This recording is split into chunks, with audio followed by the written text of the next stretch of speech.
நண்பர்கள் அனைவருக்கும் வணக்கம். இன்னைக்கு நம்ம இந்த வீடியோல சற்று முன் தமிழகத்தில் 10 மிக முக்கிய அறிவிப்புகள் வெளியாகி உள்ளது. சோ அது என்னென்ன அறிவிப்புகள் அப்படிங்கறத பத்தி தான் பார்க்க போறோம். வீடியோக்குள்ள போறதுக்கு முன்னாடி இதுவரைக்கும் நீங்க நம்ம சேனலை சப்ஸ்கிரைப் பண்ணலைன்னா உடனே சப்ஸ்கிரைப் பண்ணிருங்க. அப்படியே பக்கத்துல இருக்கக்கூடிய பெல் பட்டனையும் கிளிக் பண்ணிருங்க. அப்பதான் நாங்க போடக்கூடிய அனைத்து பயனுள்ள தகவல்களும் உங்களை கரெக்ட் டைம்க்கு ரீச் ஆகும். இப்ப வாங்க வீடியோக்குள்ள போலாம். தமிழகம் முழுவதும் 46,000 புதிய ரேஷன் கார்டுகள் விநியோகம் செய்ய தயார் நிலையில் இருப்பதாக உணவுப் பொருள் வழங்கல் துறை அறிவித்துள்ளது. புதிதாக ரேஷன் கார்டு கேட்டு மொத்தமாக 2.25 லட்சம் குடும்பங்கள் விண்ணப்பித்து இருப்பதாகவும் குறிப்பிடப்பட்டுள்ளது. மாநிலத்தின் சொந்த வரி வருவாய் 0.48% புள்ளிகள் வீழ்ச்சி அடைந்திருப்பதாக அரசு தெரிவித்துள்ளது. 2021 மற்றும் 22ஆம் ஆண்டில் மொத்த வருவாய் வரவுகளுடைய பங்கு ஏறத்தாழ 10% இருந்துள்ளது. இது தற்பொழுது 8.32% குறைந்துள்ளது. தமிழக அரசின் ஆண்டு வட்டி செலவு 67,060 கோடி என்று தெரிவிக்கப்பட்டுள்ளது.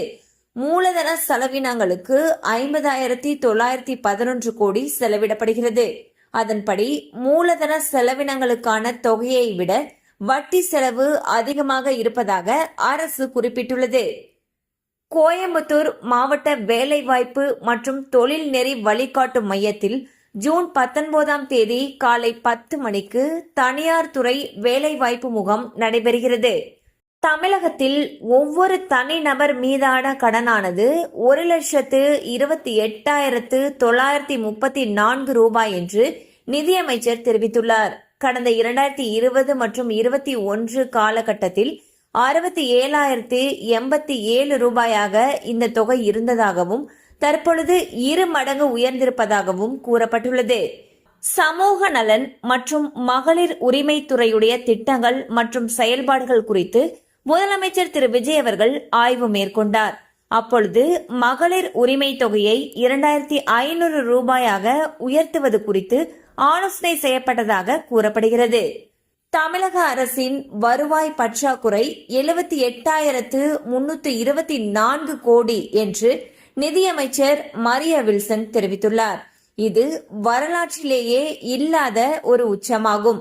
தமிழகத்தின் மொத்த நிலுவைக் கடன் 10 லட்சம் கோடி என்றும் உண்மையான கடன் அளவு 13.18 லட்சம் கோடி எனவும் அவர் கூறியுள்ளார்.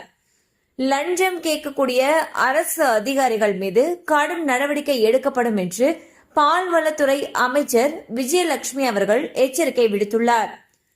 10ஆம் வகுப்பு விடைத்தாள் நகலை மாணவர்கள் டவுன்லோட் செய்து கொள்ளலாம் என்று தமிழ்நாடு அரசு தேர்வுகள் இயக்ககம் அறிவித்துள்ளது.